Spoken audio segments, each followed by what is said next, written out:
Hello class 10 আজি part 2 এটো চেপ্টাৰৰ যিসকলে part 1 চোৱা নাই চাই লবা part 1 ত আমি অসমীয়া ভাষাৰ উন্নতি হাধিনী সভা পইণ্টটো জোনাকী যুগ পইণ্টটো লৈকে পঢ়িছো আৰু তাত থকা ভিতৰৰ কোৱেশ্চনছ খিনি ডিসকাস কৰিছো লগতে উত্তৰ ভাগ 1 স্ক্ৰিনত যেটো আহি আছে তাত চালে তোমালোকে পাই যাবা এতিয়া আহো অসম ছাত্ৰ সন্মিলনী নামৰ পইণ্টটোৰ পৰা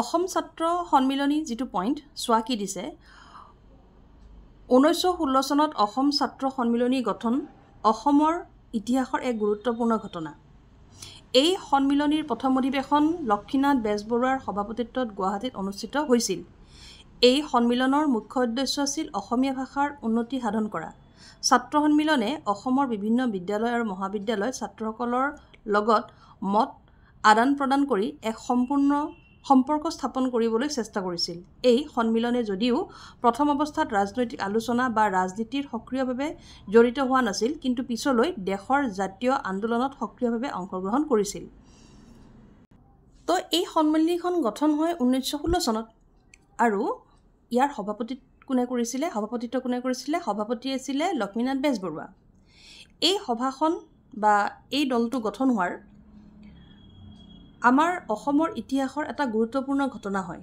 কিয়নো এই সভাখনৰ উদ্দেশ্য কি আছিল যে আমাৰ যি অসমীয়া ভাষা তাৰ কেনেকৈ উন্নতি সাধন কৰিব পাৰি আৰু এই সভাখনে সেই সময়ৰ বিভিন্ন বিদ্যালয় মহাবিদ্যালয়ত যিসকল ছাত্ৰ-ছাত্ৰী আছিল তেওঁলোকৰ লগত আদান প্ৰদান কৰিছিল মত বিনিময় কৰিছিল যে কি ধৰণে আমাৰ অসমীয়া ভাষাটোক জীয়াই ৰাখিব পাৰি অসমীয়া ভাষাৰ উন্নতি সাধন কৰিব পাৰি এইবোৰ আলোচনা তেওঁলোকৰ মাজত হৈছিল এতিয়া এই সন্মিলনীখন প্ৰথমতে তোমাৰ গঠন হৈছিল কিহৰ বাবে আমি পঢ়িলো অসমীয়া ভাষাৰ উন্নতিৰ বাবে বা ভাষা সাহিত্যৰ বুলি আমি ক'ব পাৰো ভাষা সাহিত্যক লৈ পলা আৰু ৰাজনৈতিক ক্ষেত্ৰত কোনো ধৰণৰ তেওঁলোকৰ সক্ৰিয়তাও নাছিল বা জড়িত হোৱাৰ চিন্তা ধাৰণাও নাছিল কিন্তু পিছলৈ কি হয় দেশৰ সেই সময়ত যেহেতুকে আমাৰ স্বাধীনতাৰ সবফালে নহয় দল সংগঠন সকলোৱে যুঁজি আছিল দেশখন স্বাধীনকৰণ গতিকে পিছলৈ গৈ পলা এই সন্মিলনীখনৰ কি হয় দেশৰ স্বাধীনতা আন্দোলনৰ বাবে সক্ৰিয়ভাৱে অংশগ্ৰহণ কৰিবলৈ লয় এই সন্মিলনীৰ বাৰ্ষিক অধিৱেশনসমূহৰ বিখ্যাত সাহিত্যিক শিক্ষাবিদ চিন্তাবিদ আৰু ৰাজনীতিবিদসকলে অংশগ্ৰহণ কৰিছিল তেওঁলোকৰ ভিতৰত লক্ষ্মীনাথ বেজবৰুৱা পদ্মনাথ গোহাঁই বৰুৱা আচাৰ্য প্ৰফুল্ল চন্দ্ৰ ৰায় কৃষ্ণকান্ত সন্দিকৈ উল্লেখযোগ্য ছাত্ৰ সন্মিলনৰ মুখপত্ৰ আছিল মিলন এইদৰে ছাত্ৰ সন্মিলনে অসমৰ শিক্ষা সাহিত্য সংস্কৃতি চৰ্চাৰ লগতে সাম্প্ৰদায়িক সম্প্ৰীতি আৰু জাতীয় চেতনা গঢ়াত যথেষ্ট অৱদান আগবঢ়াইছিল আৰু এই যিখন আমাৰ সন্মিলনী এইখন সন্মিলনীত যিসকল সদস্য আছিল তেওঁলোক এজন বিখ্যাত সাহিত্যিক শিক্ষাবিদ চিন্তাবিদ তেওঁলোকৰ নাম আমি আজি এইবোৰ সাহিত্যৰ সৈতে জড়িত বিখ্যাত লোকৰ নামত শিক্ষাবিদসকলৰ নামত দেখিবলৈ পাওঁ যেনে লক্ষ্মীনাথ বেজবৰুৱা পদ্মনাথ গোহাঁই বৰুৱা কৃষ্ণকান্ত সন্দিকৈ এওঁলোক তাৰোপৰঞ্চি এই সন্মিলনীখনৰ যিটো মুখপত্ৰ আছিল সেয়া আছিল কি মিলন আৰু এই সন্মিলনখনিয়ে আমাৰ অসমৰ শিক্ষা সাহিত্যত লগতে সাম্প্ৰদায়িক সম্প্ৰীতি আৰু জাতীয় চেতনা গঢ়ি তোলাত বহুত বেছি অৱদান আগবঢ়াই গৈছে সেইবাবে ইয়াতে আৰম্ভণিতে লিখিছে আমাৰ যে কি অসমৰ ইতিহাসৰ এক গুৰুত্বপূৰ্ণ ঘটনা অসম সন্মিলনখন গঠন হোৱাৰ ঠিক আছে আচ্ছা এই প্যাৰাগ্ৰাফটোত কি কোৱেশ্চনছ হ'ব পাৰে এটাটো তোমালোকৰ অনুশীলনীত দিয়া আছে তাৰ ওপৰঞ্চি এক্সট্ৰা কোৱেশ্চনছ আমি পঢ়ি যাওঁতে আমি হ'ব পৰা সম্ভাৱ্য কোৱেশ্চনছখিনি চাম তো এতিয়ালৈকে পঢ়াৰ ভিতৰত অসম ছাত্ৰ সন্মিলনীখনৰ পৰা অংশটোৰ পৰা আমি খুব গুৰুত্বপূৰ্ণ প্ৰশ্ন বুলি তিনিটাই পাওঁ এটা হ'ল অসম ছাত্ৰ সন্মিলন কেতিয়া গঠন হৈছিল 1916 চনত গঠন হৈছিল আৰু প্ৰশ্নকাৰে দিয়া নাই কিন্তু কেতিয়াবা প্ৰশ্ন আহিব পাৰে যে অসম ছাত্ৰ সন্মিলনৰ সভাপতি কোন আছিল প্ৰথম সভাপতি কোন তো লক্ষ্মীনাথ বেজবৰুৱা এই সভাৰ মুখ্য উদ্দেশ্য কি আছিল সভাখন গঠন যে হৈছিল কিহৰ কাৰণে গঠন হ'ল এই সন্মিলনীখনৰ কাম কি আছিল তো ইয়াৰ মেইন কাম হৈছিল কি আমাৰ অসমীয়া ভাষাৰ উন্নতি সাধন কৰা মুখপত্ৰখন কি আছিল আহিব পাৰে প্ৰশ্ন এনসাৰ হ'ব কি মিলন এবাৰ 4.04 ৰায়ত সভা 19 শতিকাৰ শেষৰ ফালে কৃষকৰ বিভিন্ন সমস্যা সমাধানৰ অৰ্থে তেজপুৰ ৰায়ত সভা আৰু নগাঁও ৰায়ত সভাৰ জন্ম হৈছিল তেজপুৰ ৰায়ত সভাৰ সংগঠনত আৰু তাৰ কাৰ্যসূচী ৰূপায়ণত বিশেষকৈ লক্ষ্মীকান্ত বৰকাকতি হৰিবিলাস আগৰৱালা লম্বোদৰ বৰা ভৱানীচৰণ ভট্টাচাৰ্য আৰু অন্যান্য ভালেমান মধ্যবিত্ত শ্ৰেণীৰ লোকে মুখ্য ভূমিকা লৈছিল তো আমাৰ দেশত এতিয়াও আমাৰ দেশ কৃষি প্ৰধান, গতিকে সময়ে সময়ে কৃষকসমূহৰ বিভিন্ন ধৰণৰ সমস্যা আহে। আৰু যেতিয়া ব্ৰিটিছ ৰাজ চলি আছিল, দেশ স্বাধীন হোৱা নাছিল, তো কৃষকসকলৰ সমস্যাৰ মানে শেষ নাছিল, অত্যাচাৰো হৈছিল, তেনেকুৱা ধৰণৰ কথা। তো এই কৃষকসকলৰ যিবোৰ সমস্যা আছিল, সেইবোৰ সমস্যা সমাধান কৰিবৰ বাবে 19শ শতিকাৰ শেষৰ ফালে কি হ'ল, দুখন সভা গঠন হয়। এখন হ'ল তেজপুৰ ৰায়ত সভা, তেজপুৰৰ পৰা, আনখন হ'ল নগাঁৱৰ পৰা নগাঁও ৰায়ত সভা। আৰু সেই সভা দুখনৰ গঠন হোৱাৰ মূল উদ্দেশ্য আছিলে কি, যে কৃষকসকলৰ সমস্যাৰ কেনেকৈ সমাধান কৰিব পৰা যায়। আৰু এই সভাখনত যিসকল লোকে ভূমিকা লৈছিলে, সভাখন গঠন হ'ল, সভাখন ভালকৈ কাৰ্যকৰী হওক, কৃষকসকলে তেওঁলোকৰ উচিত সমস্যাৰ সমাধান পাওক, নহয়, তেওঁলোকৰ শস্যৰ উচিত মূল্য পাওক, কষ্টৰ ফল পাওক, এইবোৰৰ ওপৰত যিসকল লোকে ভূমিকা গ্ৰহণ কৰিছিলে, তেওঁলোকৰ ভিতৰত তোমাৰ লক্ষ্মীনাথ বৰকাকতি, হৰিবিলাস আগৰৱালা এওঁলোক আছিল। লগতে সেই সময়ৰ মধ্যবিত্তিৰ যিখিনি শ্ৰেণীৰ, মধ্যবিত্তিৰ মানে মিডল ক্লাছ, মধ্যবিত্তিৰ ভালেখিনি লোকেও কি কৰিছিলে, অংশগ্ৰহণ কৰিছিলে, যাতে এই সভাখনৰ জৰিয়তে কৃষকসকলে তেওঁলোকৰ সমস্যাৰ উচিত সমাধান পায়। ৰায়ত সভাই অসমত ব্ৰিটিছ চৰকাৰৰ দ্বাৰা প্ৰৱৰ্তিত নতুন ভূমিনীতি আৰু ৰাজহ ব্যৱস্থাৰ বিৰোধিতা কৰিছিল। ৰায়ত সভাৰ উদ্দেশ্য আছিল গ্ৰেজিং কৰ বন্ধ কৰা, মাটিৰ খাজানা হ্ৰাস কৰা আৰু পূৰ্ব বংগৰ পৰা হোৱা প্ৰব্ৰজন ৰোধ কৰা। অৱশ্যে 1861-1893 চনত চৰকাৰে অসমত ভূমি ৰাজহ বৃদ্ধি কৰাৰ প্ৰতিবাদত উত্তৰ কামৰূপৰ ৰঙিয়া, লচিমা, সৰ্থেবাৰী আৰু দৰং জিলাৰ পথৰুৱা ঘাটত কৃষকসকলে গঢ়ি তোলা বিদ্ৰোহত ৰায়ত সভাই উদ্যোগ লোৱা নাছিল। তো এই সভাখন যেতিয়া গঠন হ'ল, সেই সময়ত আমাৰ এটা ব্ৰিটিছৰ চৰকাৰ আছিল, ব্ৰিটিছ চৰকাৰ। তো ব্ৰিটিছ চৰকাৰে কি কৰিছিলে, সময়ে সময়ে বিভিন্ন ধৰণৰ নীতি আনে, ৰাজহ ব্যৱস্থাৰ পৰিৱৰ্তন কৰে, মুঠতে তেওঁলোকে তেওঁলোকৰ ভঁৰাল পূৰ কৰিব বিচাৰিছিলে। তো এই যি ৰাজহ বা ভূমিক লৈ পেলাই নীতিবোৰ আছিলে, সময়ে সময়ে সলনি হয়। তো সেই সময়ত এই সভা গঠন হোৱাৰ পিছত ব্ৰিটিছ চৰকাৰে ভূমিক লৈ পেলাই এক নতুন নীতি আনিছিলে, ৰাজহ সংগ্ৰহ ব্যৱস্থাৰ ক্ষেত্ৰতো কিছুমান নতুন নিয়ম নীতি আনিছিলে, আৰু যি আমাৰ কৃষকসকলৰ বাবে সমস্যাৰ কাৰণ হৈছিল। তো তেওঁলোকে কি কৰিছিলে, ৰায়ত সভাই কি কৰিছিলে, এই নতুন ভূমি নীতি আৰু ৰাজহৰ বিৰুদ্ধে ব্যৱস্থা লৈছিল। আৰু এই সভাৰ উদ্দেশ্য কি আছিল, এই সভা যে গঠনৰ উদ্দেশ্যটো কি আছিল, উদ্দেশ্য আছিল যে গ্ৰেজিং কৰ বন্ধ কৰা, সেই সময়ৰ যি গ্ৰেজিং কৰ লগাইছিলে, সেই গ্ৰেজিং কৰ বন্ধ কৰা, মাটিৰ বাবে যি খাজানা দিয়া হয়, আজিও দিয়া হয়, তোমালোকে সুধিলে গম পাবা, দেউতাহঁতক মাটিৰ খাজানা দিয়া যায়, তো সেই খাজানাও তোমাৰ হ্ৰাস কৰিছিলে, বহুত বেছি তেওঁলোকে তাৰমানে ব্ৰিটিছ চৰকাৰে কি বহুত বেছি খাজানা লৈছিলে, মূল্যটো বহুত বেছি আছিল, তো সেয়া হ্ৰাস কৰিছিলে। আৰু সেই সময়ত তোমাৰ পূব বংগৰ পৰা আমাৰ অসমলৈ প্ৰব্ৰজন হৈছিল, তো সেই প্ৰব্ৰজনো ৰোধ কৰিবৰ বাবে, ৰোধ কৰাৰ উদ্দেশ্যক লৈ পেলাই এই সভাখন গঠন হৈছিল।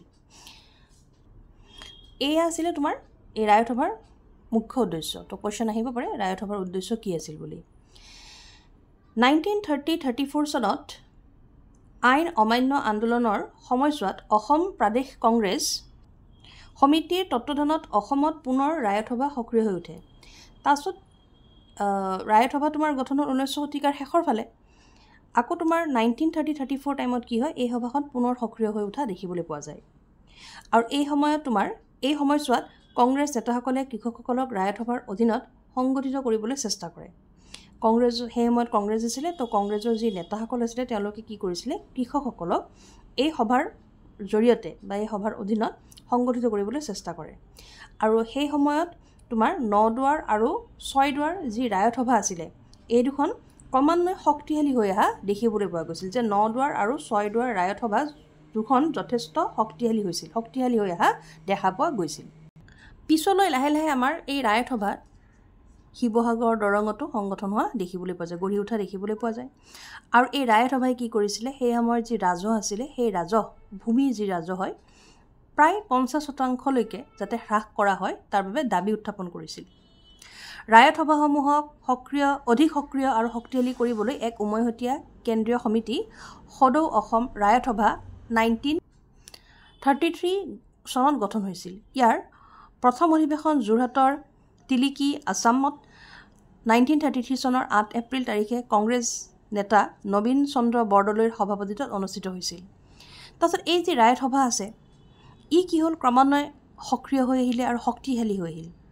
ফলত এখন কেন্দ্ৰীয় সমিতিৰ জন্ম হয় এই ৰায়ত সভাসমূহক লৈ পেলাই আৰু যিখন কেন্দ্ৰীয় সমিতি জন্ম হয় সেইখনৰ নাম আছিলে সদৌ অসম ৰায়ত সভা কি নাম আছিলে সদৌ অসম ৰায়ত সভা আৰু এই সভাখন গঠন হৈছিলে 1933 তো এই সভাখন গঠন হোৱাৰ পিছত ইয়াৰ অধিৱেশনো হ'ব তো অধিৱেশন হৈছিলে কিমান তাৰিখে 8 এপ্ৰিলত মানে 1933 চনৰ 8 এপ্ৰিলত সদৌ অসম ৰায়ত সভাৰ প্ৰথম অধিৱেশন হৈছিলে যোৰহাটত আৰু অধিৱেশনখন হ'ল যেতিয়া এজন সভাপতিও লাগিব তো এই প্ৰথম অধিৱেশনৰ সভাপতি কোন আছিলে কংগ্ৰেছ নেতা নবীন চন্দ্ৰ বৰদলৈ 1934 চনত দেৰগাঁও অধিৱেশন হোৱা দ্বিতীয় অধিৱেশনত কমেও 3000 কৃষকে অংশগ্ৰহণ কৰিছিল এই অধিৱেশনৰ সভাপতি আছিল ডাক্তৰ হৰেকৃষ্ণ দাস 1934-39 চনৰ ভিতৰত অসমত প্ৰায় 300খন ৰায়ত সভা আছিল কংগ্ৰেছ মন্ত্ৰীসভা গঠন হোৱাত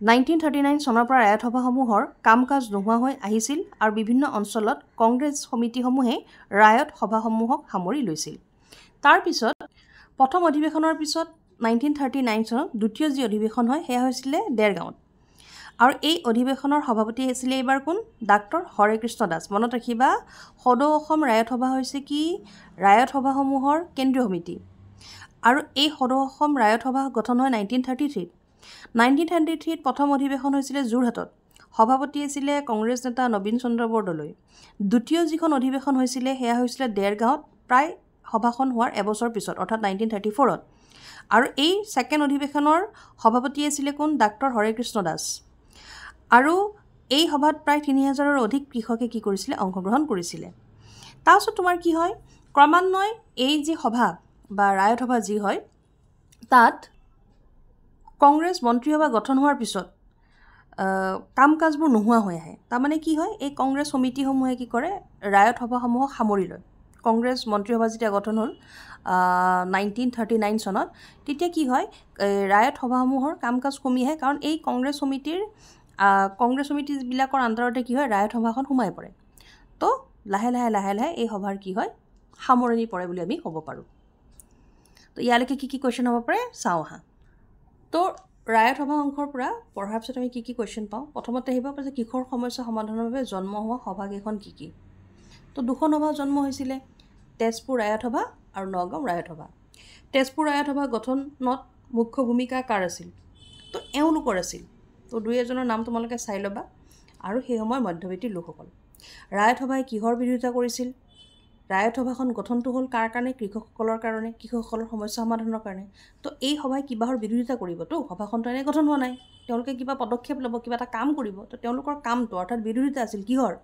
নতুন ভূমি নীতি আৰু ৰাজহ ব্যৱস্থা তেওঁলোকে বিৰোধিতা কৰিছিল তাৰপিছত পালোঁ ৰায়ত সভাৰ উদ্দেশ্য কি আছিল তো ৰায়ত সভাখন গঠন কিয় হৈছিল গ্ৰেজিং কৰ বন্ধ কৰাৰ বাবে মাটিৰ খাজনা হ্ৰাস কৰাৰ বাবে আৰু প্ৰব্ৰজন ৰোধ কৰাৰ বাবে 1934 চনত পুনৰ ৰায়ত সভাত সক্ৰিয় হোৱাত শক্তিশালী হোৱা ৰায়ত সভা দুখন কি আছিল তো ৰায়ত সভাৰ প্ৰথমতে গঠন হৈছিল দুখন তেজপুৰ আৰু নগাঁও আৰু পিছলৈ অৰ্থাৎ 1934 চনত ৰায়ত সভাৰ সমূহৰ ভিতৰত দুখন ৰায়ত সভা কি হয় ক্ৰমান্বয়ে শক্তিশালী হৈ উঠে আৰু সেই দুখন কি আছিল 9 দুৱাৰ ৰায়ত সভা আৰু 6 দুৱাৰ ৰায়ত সভা ৰায়ত সভাসমূহৰ কেন্দ্ৰীয় সমিতি কোনখন আৰু কেতিয়া গঠন হয় তো যিমান ৰায়ত সভা আছে সেইসমূহ মিলি পেলাই যিখন কেন্দ্ৰীয় সমিতি হৈছিলে সেইখন আছিলে সদৌ অসম ৰায়ত সভা আৰু এইখন গঠন হৈছিলে 1933 চনত সদৌ অসম ৰায়ত সভাৰ প্ৰথম অধিৱেশন কেতিয়া ক'ত আৰু কাৰ সভাপতিত্বত অনুষ্ঠিত হৈছিল তো এইটো তোমালোকে মনত ৰাখিব লাগিব আমি মাত্ৰ পঢ়িলোৱে যে 1933 চনৰ 8 এপ্ৰিলত যোৰহাটৰ তিলিকি আছাম কংগ্ৰেছ নেতা নবীন চন্দ্ৰ বৰদলৈৰ নেতৃত্বত অনুষ্ঠিত হৈছিল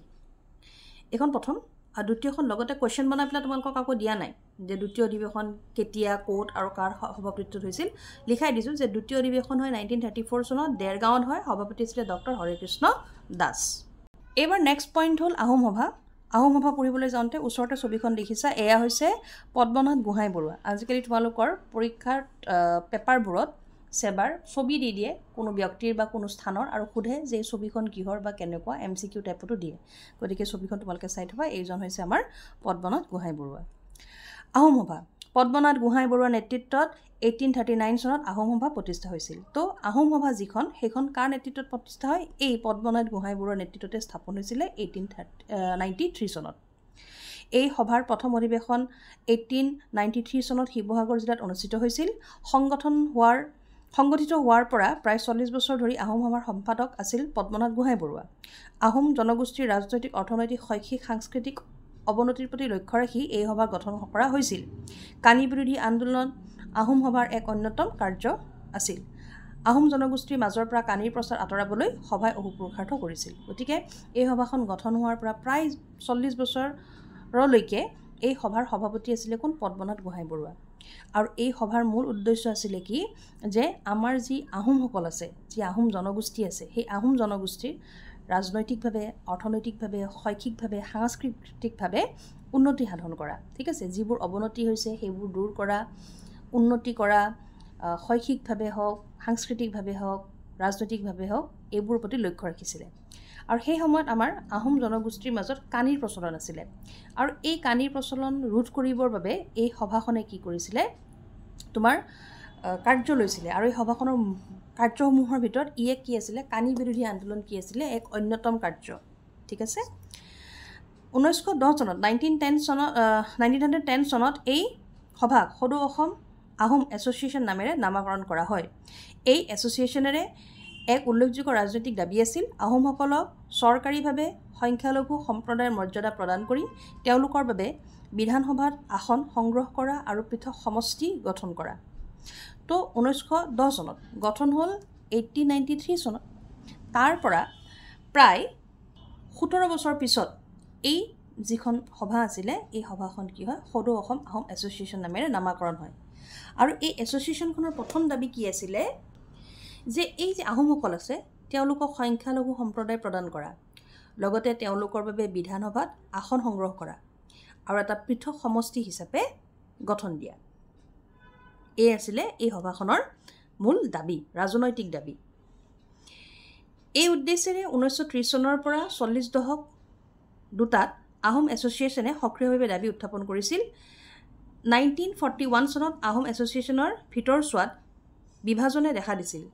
ইয়াৰ এচাম সদস্যই জাতীয় কংগ্ৰেছৰ দ্বাৰা অনুপ্ৰাণিত হৈ এছ'চিয়েশ্যনৰ পৰা ওলাই গৈ জাতীয়তাবাদী আহোম সন্মিলন গঠন হৈছিল।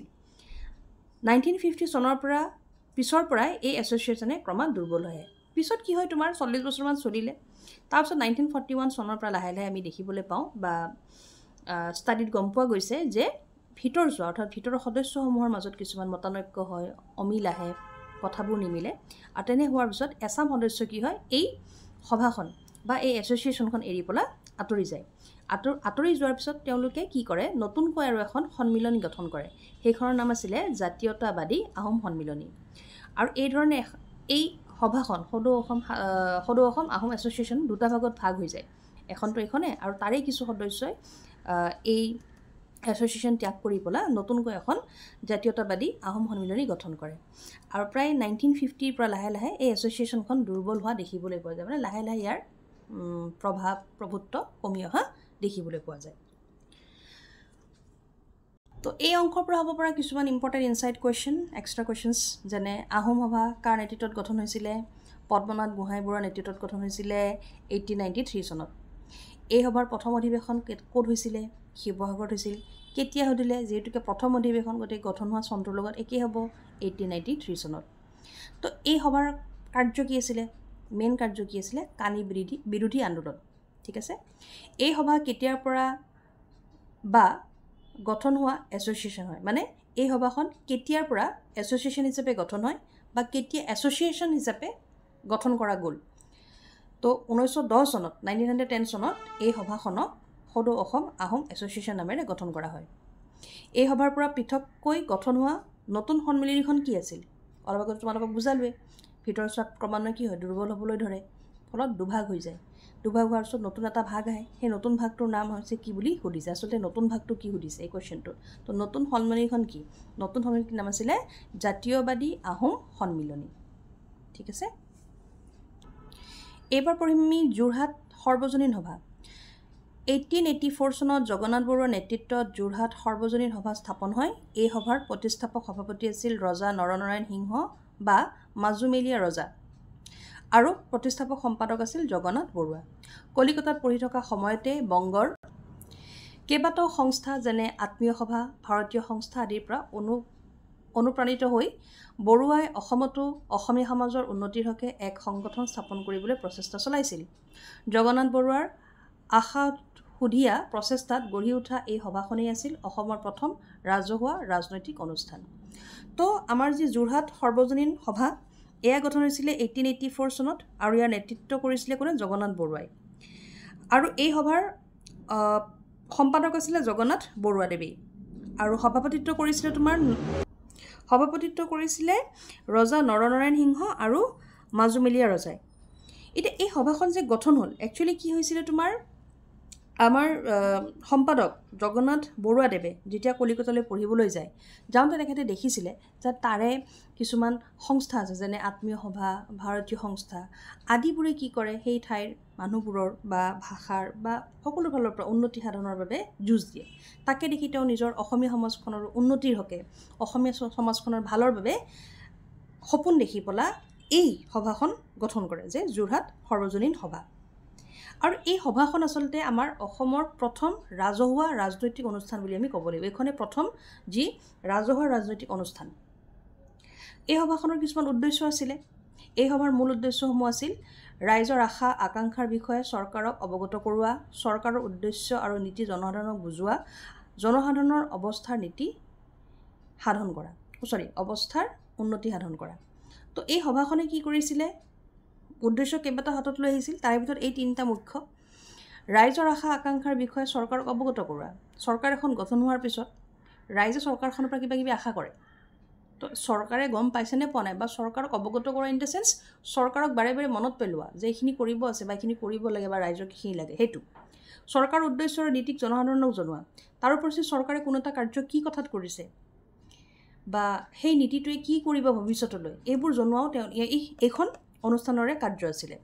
আৰু জনসাধাৰণৰ অৱস্থাৰ উন্নতি সাধন কৰা। জনসাধাৰণৰ সেই সময়ত যিটো অৱস্থা আছিলে ক্ৰমান্বয়ে কেনেকৈ উন্নতি কৰিব পাৰি, অৰ্থাৎ শৈক্ষিক দিশৰ পৰা হওক, তোমাৰ সাংস্কৃতিক দিশৰ পৰা হওক, অৰ্থনৈতিক দিশৰ পৰা হওক, কেনেকৈ জনসাধাৰণৰ উন্নতি সাধন কৰিব পাৰি তাৰ প্ৰতি এই ৰাজহুৱা অনুষ্ঠানটোৱে কি কৰিছিলে? উদ্দেশ্য হিচাপে লৈ চকু দিছিলে বা কাৰ্যকৰী কৰিছিলে। যদিও এই সভাই প্ৰত্যক্ষভাৱে চৰকাৰৰ মুখামুখি হোৱা নাছিল, কিন্তু চৰকাৰী কূটনীতিৰ বিৰুদ্ধে সক্ৰিয়ভাৱে মাতিছিল। এই ক্ষেত্ৰত সভাই গ্ৰহণ কৰা কেইবাটাও উল্লেখযোগ্য কাৰ্যাৱলী তলত উল্লেখ কৰা হ'ল। এতিয়া এই সভাখন গঠন হোৱাৰ পিছত কি হ'ল? তেওঁলোকে চৰকাৰৰ সৈতে প্ৰত্যক্ষভাৱে মুখামুখি নহয়, মত বিনিময় কৰা নাছিলে। ইনডাইৰেক্টলি তাৰমানে তেওঁলোকে কৰিছিলে। যদিও বা তেওঁলোকে মাতিছিল ইনডাইৰেক্টলি, তেওঁলোকে কিছুমান কাৰ্য কৰি থৈ গৈছে। তো তেওঁলোকে কৰি যোৱা উল্লেখযোগ্য কাৰ্যকেইটাৰ ভিতৰত প্ৰথমটো হ'ল কি? 1886 চনত চৰকাৰৰ ভূমি ৰাজহ ব্যৱস্থাৰ বিৰুদ্ধে প্ৰতিবাদ সাব্যস্ত কৰা। 1892-93 চনত সভাই কৃষক সমাজৰ লগত একেলগে বৰ্ধিত কৰৰ বিৰোধিতা কৰিছিল। 1893 চনত সভাই ৰাজকীয় কানি আয়োগৰ ওপৰত এখন স্মাৰকপত্ৰ দাখিল কৰি অসমৰ পৰা কানিৰ প্ৰচাৰ ক্ৰমান্বয়ে উঠাই নিয়াৰ বাবে অনুৰোধ কৰিছিল। চ' এইকেইটা এই সভাখনৰ উল্লেখযোগ্য কাৰ্যাৱলী। ঠিক আছে, এই সভাখনে কৰা কাৰ্যাৱলীৰ ভিতৰত এই তিনিটা উল্লেখযোগ্য।